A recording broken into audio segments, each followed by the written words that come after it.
Hello students, welcome to English lecture. Today we will discuss history of drama. You know that drama is a very interesting genre of literature. So let us see what is the history of drama. You know that drama needs so many things. It needs stage, it needs theater, it needs audience, it needs dialogues, there are characters, it needs plot. So many factors they are responsible to popularize this genre of drama. So let us see what is the history of drama.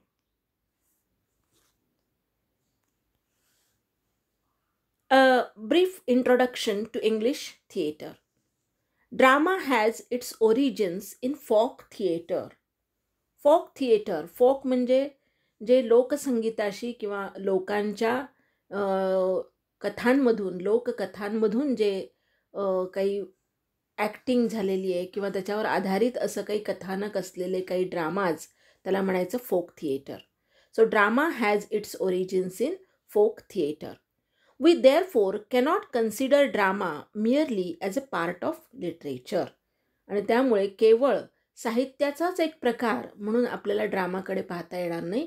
त्याची पाळंमुळं जी आहे, त्याचं जे origin आहे, त्याचं जे मूळ आहे, ते लोककथांमध्ये सुद्धा आपल्याला आढळून येतं. Words are the medium of literature as an art, but drama is a multiple art using words, scenic effects, music, gestures of the actors and the organizing talents of a producer. So all these factors are responsible to make that drama popular. What are these factors? That is, it is multiple art. Drama is a multiple art. So it needs so many things. That is, using words. Words should be subtle. Words should be appropriate. Scenic effects. Scenes are there. So background, setting, everything that is important in drama. Music is also important. Gestures of the actors, that is actions of the actors, that is acting is also important. And organizing talents of a producer. And this needs the producer's organizing talent. म्हणजे ह्या सर्वांना एकसंध परिणामकारकरित्या बांधून ठेवणारा जो factor आहे तो म्हणजे प्रोड्युसर. तर त्याची सुद्धा कल्पकता, his imagination and his art is also important to make this genre popular. The dramatist must have players, a stage and an audience. म्हणजे लिटरेचरचे इतर फॉर्म्स जे आहेत, other forms of literature that take poetry, you can read okay and you can enjoy. Novel you can read and you can enjoy. Then short story you can read and you can enjoy. But drama needs so many things. That is, it must have players, actors should be there, a stage and an audience. And that's why it is interesting to see what is the history of drama. Now we are talking about English theatre, English drama.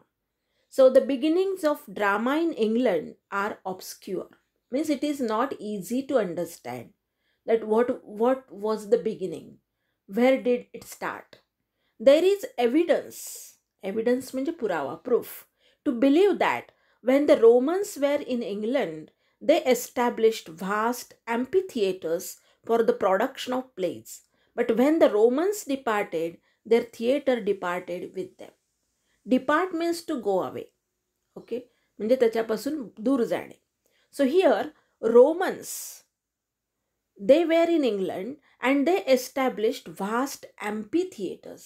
ॲम्पी theatre नावाचा एक open थिएटरचा प्रकार या रोमन्सने चालू केला आणि त्याच्यामध्ये नाटकं सादर होत होती असं म्हणायला एव्हिडन्स आहे, पुरावा आहे. आणि म्हणून आपण असं म्हणू शकतो की English drama started with Romans. You can see what kind of amphitheaters were there, Roman amphitheaters. तुम्ही इथे बघू शकता की मिडल जे आहे ते गोलाकार आहे, it is round and it is open. Then there is no roof त्याला वर छप्पर वगैरे असं काही नाही आहे. Galleries are there for the audience. प्रेक्षकांना बसायला जागा दिलेली आहे आणि मध्ये या गोलामध्ये हे ड्रामा सादर होत असत आणि त्यामुळे त्याची ती आर्टसुद्धा वेगळी होती. You can imagine that if audience is surrounding and you have to talk very loudly. अशा प्रकारच्या ओपन थिएटरमध्ये सगळ्यांपर्यंत आवाज जाण्यासाठी ह्या प्लेयर्सना, या ॲक्टर्सना खूप मोठ्या मोठ्याने बोलावं लागत असे आणि कुठल्याही प्रकारची कुठल्याही प्रकारचं ड्रेपरी म्हणण्यापेक्षा सेटिंग इथे अवेलेबल नसे. म्हणजे आपण बॅकग्राऊंड म्हणून काही सीन तिथे आपण प्रोड्यूस करू अशी काही व्यवस्था नसे आणि त्यामुळे त्यावेळचा ड्रामा हा या पद्धतीचा होता की जो ग्राउंडमध्ये मधल्या त्या गोलामध्ये सादर केला जात असे. Then there were minstrels. Minstrels, they're singing bards. People enjoyed their performances. Gradually, by the 10th century, the ritual of the plays, that itself had something dramatic in it, got extended into the rudiments of a play. Principles of the play.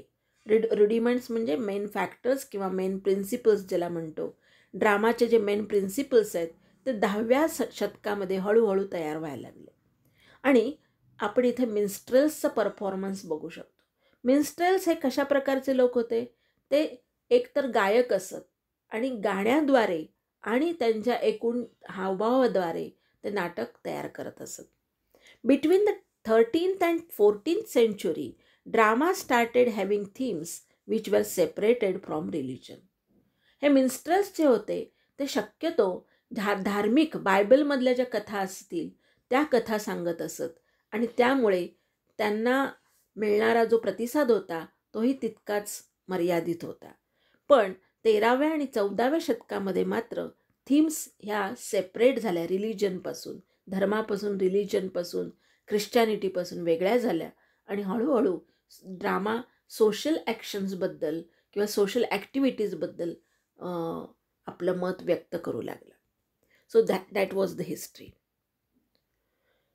Now you can see here medieval minstrels. So you see here they have instrument. त्यांच्या हातात वेगवेगळ्या प्रकारची वाद्य आहेत आणि ते ग्रुपमध्ये गात आहेत. A medieval minstrel was a bard. Bard म्हणजे भाट, ज्याला सिंगिंग स्टार म्हणू. A medieval minstrel was a bard who performed various songs along with music telling the tales of distant lands. दूरच्या कथा, दूरच्या लँडच्या कथा या सॉंग्समधून तो प्रेझेंट करत असे. This was included in folk music. आणि हे लोककथा, लोकसंगीतावर आधारित होतं. And medieval minstrel made rich use of folk tales of distant lands and also sang about imaginary historical events. काल्पनिक किंवा ऐतिहासिक कथा किंवा ज्या दंतकथा असतात त्यांच्यावर आधारित सुद्धा तो हे सॉंग्स म्हणत असे. Generally a medieval minstrel would travel from village to village. खेडेगावातून तो जात असे इकडून तिकडून. But sometimes minstrels were also employed by nobles and royal courts, in which case the enjoyed considerable privilege. पण काही वेळा मात्र हे जे अमीर लोक असत, श्रीमंत लोक असत, ते आपल्या स्वतःसाठी अशा मिन्स्ट्रेलचा ताफा ठेवत असत आणि त्यांच्याकडून हे अशा प्रकारचे सॉंग्स म्हणून घेत असत आणि एन्जॉय करत असत. तर अशा मिन्स्ट्रेल्सला मात्र थोडंसं जास्त प्रिव्हिलेज, ज्याला अजून काही फॅसिलिटीज मिळत असत. तर अशा प्रकारचा हा मिडिवल मिन्स्ट्रेल्सचा प्रकार होता. The words themselves were spoken in English. A longer dramatic script came into use and they were called as miracle plays. सगळे शब्द हे आता इंग्लिशमध्ये यायला लागले आणि ड्रॅमॅटिक स्क्रिप्ट, ज्याला आपण नाटकाचं कथानक म्हणतो किंवा लेखी असं स्वरूपाचं स्क्रिप्ट यायला लागलं आणि त्यालाच मिरॅकल प्लेज असं म्हणायला लागले. Later these religious dramas were the morality plays in which characters were abstract vices and virtues. These were allegories. नंतर मात्र हे धार्मिक कथानक किंवा हे कथानक न राहता त्याच्यामध्ये मॉरॅलिटी म्हणजे काहीतरी बोधकथा किंवा काहीतरी मेसेज देणारा मॉरॅलिटी प्ले निर्माण झाला, ज्याच्यामध्ये कॅरेक्टर्स हे एकतर सद्गुणांचे पुतळे असत किंवा एकदम दुर्गुणांचे पुतळे असत, अशा प्रकारे ते रिप्रेझेंट करत. तर त्याला म्हणायचं मॉरॅलिटी प्लेज. मिरॅकल प्लेज म्हणजे ज्याच्यामध्ये अद्भुत असं काहीतरी सांगितलेलं आहे, दिस इज बियॉन्ड इमॅजिनेशन, काहीतरी मिरॅकल, जादूमय असं घडतंय.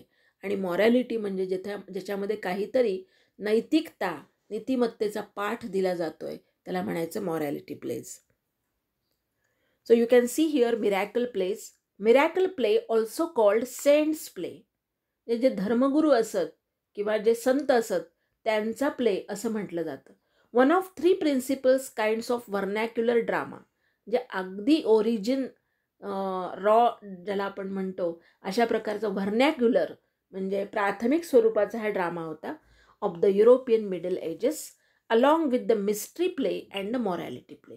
त्याच्याबरोबरच मिस्ट्री प्ले किंवा मॉरॅलिटी प्लेज, मिस्ट्री म्हणजे ज्याच्यामध्ये रहस्य आहे आणि मॉरॅलिटी म्हणजे ज्याच्यामध्ये नीतीपाठ सांगितला आहे, बोध सांगितलेला आहे, असे प्लेज यायला लागले. A miracle play presents a real or fictitious account of the life. Fictitious म्हणजे काल्पनिक. A miracle play presents a real or fictitious account of the life, miracles or martyrdom of a saint. म्हणजे जे धर्मगुरू धर्मासाठी ज्यांनी आपलं हौतात्म्य पत्करलंय, जे हुतात्मा झालेले आहेत धर्मासाठी, अशा धर्मगुरूंच्या बाबतीत किंवा संतांच्या बाबतीत त्यांच्या कथा, त्यांचा लाईफ याच्याबद्दलचे मिरॅकल्स असत. In this climate miracle plays flourished. आणि अशा प्रकारे मिरॅकल प्लेज तुम्ही जर इथे इमेज बघितली तर त्याच्यामध्ये काहीतरी अद्भुत घडतं आहे, काहीतरी अद्भुत सेटिंग लावलेलं आहे आणि अशा प्रकारे हे ड्रामाज प्रेझेंट होत असत. Morality play. मॉरॅलिटी ह्याचा अर्थ which is related to moral. It tells something moral, काहीतरी नीतिमत्तेचा पाठ, की हे असं वागा, हे असं वागलं तर चुकीचं आहे, असं सांगणारा बोधकथा सांगणारा किंवा बोध देणारा प्ले, त्याला म्हणायचं morality play. Also called morality and allegorical drama popular in Europe. Allegory म्हणजे एक प्रकारचं मिथक, एक प्रकारचं रूपक असतं, की 2 प्राण्यांची कथा असेल तर त्यातून आपल्याला जसं पंचतंत्रमध्ये कथा सांगितली जाते, दॅट इज ॲलिगरी. म्हणजे त्यांच्या जीवनातून आपल्याला काहीतरी बोध मिळतो, त्याला म्हणायचं ॲलिगरी. जसं की एक सिंह होता, एक कोल्हा होता, तर आपल्याला सिंहाचा एक प्रकारचा अटॅकिंग नेचर किंवा त्याचं एक रॉयल नेचर लक्षात येतं. तेच कोल्ह्याचं धूर्त नेचर लक्षात येतं, त्याचा कनिंगनेस लक्षात येतो. तशा प्रकारे त्याच्यावर त्या कॅरेक्टर्समध्ये काही कॅरेक्टरिस्टिक्स असत. Especially during the 15th and 16th centuries, 15व्या ते 16व्या शतकात अशा प्रकारचे मॉरॅलिटी प्लेज यायला सुरुवात झाली. इन विच द कॅरेक्टर्स पर्सॉनिफाय करणं म्हणजे त्याचं पर्सॉनिफिकेशन म्हणजे चेतना गुणोक्ती, की ते पर्सॉनिफाय करत असत, प्रेझेंट करत असत moral qualities such as charity और व्हाईस. चांगला सद्गुण किंवा दुर्गुण काहीतरी ते प्रेझेंट करत असत. म्हणजे एकदम बॅड माणूस किंवा एकदम चांगला गुड माणूस अशा प्रकारे ते प्रेझेंट करत असत. Or abstractions as death or youth, किंवा मृत्यू, जन्म, मृत्यू असे कॅरेक्टर्स त्याच्यामध्ये असत. And in which moral lessons are taught. आणि सर्वात महत्त्वाचं म्हणजे एक प्रकारचा नीतिपाठ, एक प्रकारचा बोध त्यामधून घेतला जात असे. तर तुम्ही इथे इमेज बघत असाल, you can see the image that what kind of characters are there in morality plays. Elizabethan and Restoration theatre, हे सगळं झालं ओरिजिन ऑफ ड्रामा. ड्रामाची सुरुवात इंग्लंडमध्ये कशी झाली. आता आपण पर्टिक्युलरली ज्याला इंग्लिश ड्रामा म्हणतो, जो खरोखर इंग्लिश ड्रामा आहे, अशा ह्या इंग्लिश एलिझाबेथन अँड रेस्टोरेशन थिएटरबद्दल डिस्कस करूया. These secular morality plays have direct links with Elizabethan plays. जे मॉरॅलिटी प्लेज होते सिक्युलर, जे धार्मिक हे न सांगता मॉरॅलिटीज सांगत होते, हे सगळे एलिझाबेथन प्लेजशी सुद्धा निगडीत होते. The Renaissance imposed a learned tradition, classical in depth, with themes of education, general moral problems, and secular politics. रिनायसन्स म्हणजे ज्याच्यामध्ये कलेचं पुनरुत्थापन झालं. It was renewal or rebirth of art. Impose a learned tradition. लोक बुद्धिमान होते, शिकलेले होते. क्लासिकल इन डेप्थ आणि याच्यामध्ये अभिजातता, ज्याला शास्त्रीय बैठक आहे असं त्याच्यामध्ये डेप्थ होती. विथ थीम्स ऑफ एज्युकेशन, आणि त्याच्यामध्ये एज्युकेशन, लोकांना काहीतरी एज्युकेट करायचं आहे, लोकांना काहीतरी शिकवायचं आहे असं सुद्धा त्याच्यामध्ये थीम्स होत्या. जनरल मॉरल प्रॉब्लेम्स, आपल्याला रोजच्या जीवनात येणारे जे नैतिकतेचे प्रॉब्लेम्स आहेत, समस्या आहेत, त्याच्याबद्दलच्या थीम्स होत्या. अँड सेक्युलर पॉलिटिक्स, आणि पॉलिटिक्सबद्दल सुद्धा त्याच्यामध्ये धर्मनिरपेक्ष पॉलिटिक्स ज्याला म्हणूया, तर अशा पॉलिटिक्सबद्दल सुद्धा थीम्स तिथे रिलेटेड असत. The plays had nothing to do with religion. धर्माचा याच्याशी काही संबंध नव्हता. There were examples of both comedy and tragedy. दोन प्रकारचे ड्रामा होते, कॉमेडी आणि tragedy. Comedy means the play ends with happiness, and tragedy means the play ends with death of the main character or sad note. Thomas Kyd, Christopher Marlowe and William Shakespeare are the prime dramatist of this era. Elizabethan एरामध्ये हे 3 dramatist महत्त्वाचे आहेत. Thomas Kyd, Christopher Marlowe and William Shakespeare. नाव there was term the Renaissance. तर Renaissance म्हणजे काय? Meaning renewal, म्हणजे rebirth, पुनरुत्थापन, पुनर्निर्माण. Refers to the renewed interest in classical learnings.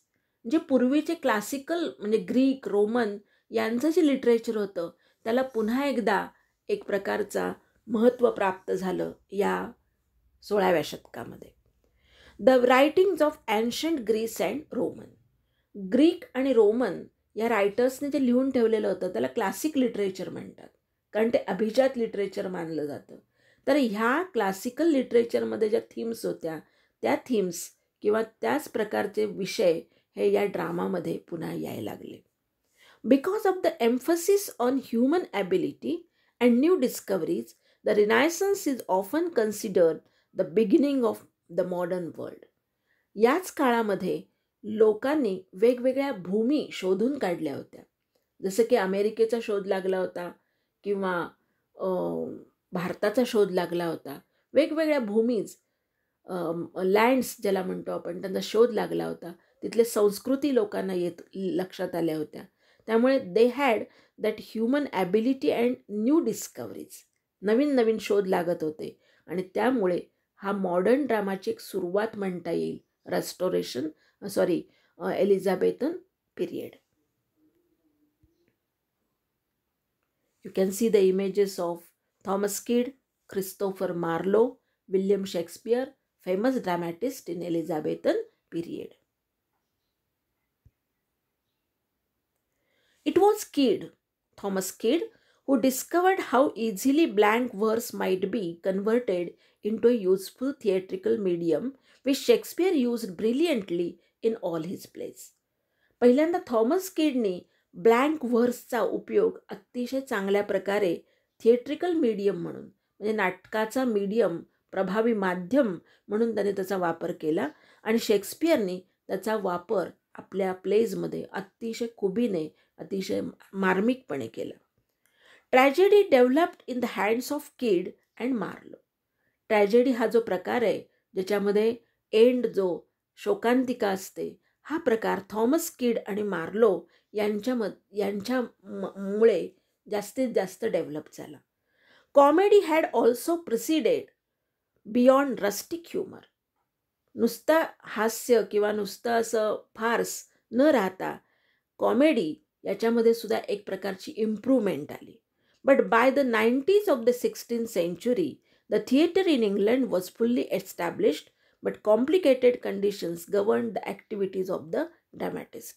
साधारण 1590 1600चा जो काळ होता, 16व्या शतकातला 90चा जो पिरियड होता, तिथे मात्र थिएटर अतिशय फ्लरिश्ड झाले, खूप फुल्ली एस्टॅब्लिश्ड झाले आणि ड्रॅमॅटिक्समध्ये काही कॉम्प्लिकेशन्स निर्माण झाले आणि त्यामुळे काही गोष्टी तिथे वाद किंवा एकमेकांमध्ये मतभेद निर्माण झाले.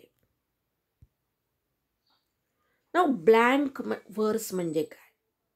रिटन इन लाईन्स ऑफ इयाम्बिक पेंटॅमीटर हे एक वृत्त आहे. जसं मात्रावृत्त, आर्यावृत्त असं मराठीत तुम्ही शिकलात तसं एक वृत्त आहे, मीटर आहे की ज्याच्यामध्ये पोएट्री लिहिले जाते. But does not use end rhyme. पण ह्या काव्याचं वैशिष्ट्य असं की शेवटी रायमिंग मात्र नसतं. For example here cowards die many times before their deaths. इथं डेथ्स हे लास्ट रायमिंग आहे. The valiant never taste of death but once. So death आणि वन्स ला एकमेकांशी राईम होत नाही. Of all the wonders that I yet have heard, death, once, heard यांचं rhyming होत नाही. It seems to me most strange that men should fear. Cowards die many times before their deaths. The valiant never taste of death but once. Of all the wonders that I yet have heard, it seems to me most strange that men should fear. याच्यामध्ये शेवटी rhyming scheme नाही आहे, हे blank वर्सचं वैशिष्ट्य आहे. The public theatre of the 16th century differed in many important ways from the modern theatre. जे public theatres होते 16व्या शतकातले ते मात्र मॉडर्न थिएटरपेक्षा थोडे वेगळे होते. It was open to sky. Open theatres होते विदाउट आर्टिफिशियल लाईटिंग. कृत्रिम लाईट्स नव्हते किंवा विजेचा त्यावेळेस शोधच नव्हता. The stage was a raised platform with the recesses at the back supported by pillars. एक उभा केलेला मंच असायचा आणि रेज्ड प्लॅटफॉर्म असायचा आणि त्याला पाठीमागून बांबूंनी किंवा ज्याला आपण पिलर्स म्हणतो खांबाने त्याला आधार दिलेला असायचा. देर वॉज नो कर्टन, पडदा नव्हता. And the main platform could be surrounded on 3 sides by the audience. आणि तो जो मेन प्लॅटफॉर्म आहे, स्टेज आहे, त्याला तिन्ही बाजूने ऑडियन्सने सराउंड केलेला असायचं. Around theatre there were galleries, आणि गॅलरीज असायच्या. तर अशा प्रकारचा एक थिएटरचा प्रकार 16व्या शतकामध्ये आपल्याला पाहायला मिळतो. You can see the images of theatre in 16th century. मध्ये एक रेज्ड प्लॅटफॉर्म आहे ज्याच्यावर सगळे ॲक्टर्स वगैरे उभे आहेत आणि ते नाटक सादर करतील. बाकी तिन्ही बाजूने गॅलरीज आहेत आणि तुम्ही बघत असाल की it is open to sky. So in this way that is the construction of theatre in 16th century. In the 17th century मात्र the enclosed theatre gained importance. आता छप्पर यालं. पूर्वी छप्पर नव्हतं, ओपन थिएटर होते. आता त्याला छप्पर आलं, त्याला रूफ आलं आणि एन्क्लोज्ड झाले theatres. There was increasing attention to scenic devices as theatre became private. Theatres आता पब्लिक न राहता प्रायव्हेट झाले. त्यामुळे हळूहळू सिनिक डिव्हायसेस म्हणजे दृश्यमयता किंवा दृश्यात्मकता, पाठीमागे काही पडदे लावायचे किंवा पाठीमागे काही सीन्स निर्माण करायचे, अशा प्रकारचे जे ड्रामामध्ये आपल्याला आढळतं ते आता 17व्या शतकात यायला सुरुवात झाली. Shakespearean era came in to existence in the 16th century to the public theatre. त्याला शेक्सपिरियन एरा किंवा शेक्सपिरियन युग म्हणतो, ते 16th centuryमध्ये आलं. He wrote for the contemporary theatre manipulating the Elizabethan stage with great resource and invention. त्यावेळचे समकालीन जो ऑडियन्स होता त्याची टेस्ट, त्याची अभिरुची कशात आहे, त्यांना कोणत्या प्रकारचं वाङ्मय आवडेल, लिटरेचर आवडेल, कुठल्या प्रकारचे डायलॉग्स आवडतील, कुठल्या प्रकारच्या थीम्स आवडतील, याचा विचार करून त्यांनी ड्रामाज लिहिले. त्यामुळे ते पॉप्युलर झाले. And he manipulate the Elizabethan stage. जे एलिझाबेथन स्टेज होतं त्याचा नीट विचार करून त्याने आपले ड्रामाज लिहिलेले आहेत. But the genius of Shakespeare should not allow the rest of the drama of his age to be obscured. पण त्याचे जे जिनियस आहे शेक्सपियरचं, हे केवळ आपल्याला ते अंडरस्टँड होत नाही लवकर, म्हणून त्याचं जिनियस आपण दुर्लक्ष करता कामा नये. आपल्याला ते वाचलं पाहिजे आणि समजून घेतलं पाहिजे. You can C Shakespeare's tragedies. Famous tragedies written by Shakespeare are Macbeth, Othello, King Lear, and Hamlet. And Shakespeare's comedies, The Tempest, Twelfth Night, The Merchant of Venice, Much Ado About Nothing, The Comedy of Errors, then Measure for Measure, Love's Labor Lost, As You Like It, and Midsummer Night's Dream. So these are the famous comedies written by Shakespeare, and these are the famous tragedies written by Shakespeare. Contemporary to him, शेक्सपियरच्या contemporary म्हणजे समकालीन, was Ben Jonson, a classicist. यांनी Greek आणि Roman यांचा जास्तीत जास्त वापर केला. अ मॉरॅलिस्ट, आणि त्याला नैतिकता म्हणजे आपल्या प्लेजमधून त्याला काही नीतिबोध सांगायचा होता. And a reformer of drama, आणि त्याने ड्रामामध्ये काही बदल केले. In comedy Johnson's genius is found at its best and his influence was considerable. त्याने जास्तीत जास्त कॉमेडीज लिहिल्या आणि त्या कॉमेडी अतिशय हायेस्ट क्लासच्या होत्या. Here you can see Ben Jonson's The Devil Is an Ass, हे त्याची कॉमेडी अतिशय पॉप्युलर होती. The Restoration dramatist leaned strongly upon him. Restoration comedy जी आहे यांनी या बेन जॉन्सनपासून एक प्रेरणा घेतली आणि आपल्या रेस्टोरेशन कॉमेडीज पुढे लिहिल्या. तर असा हा बेन जॉन्सन हा शेक्सपियरच्या कंटेम्पररी होता.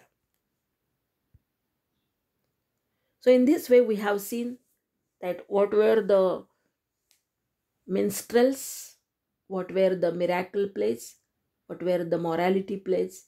Then we have seen Elizabethan theatre, Elizabethan dramatist, Shakespeare, Thomas Kyd, Marlowe, Ben Jonson, and we have seen their characteristics.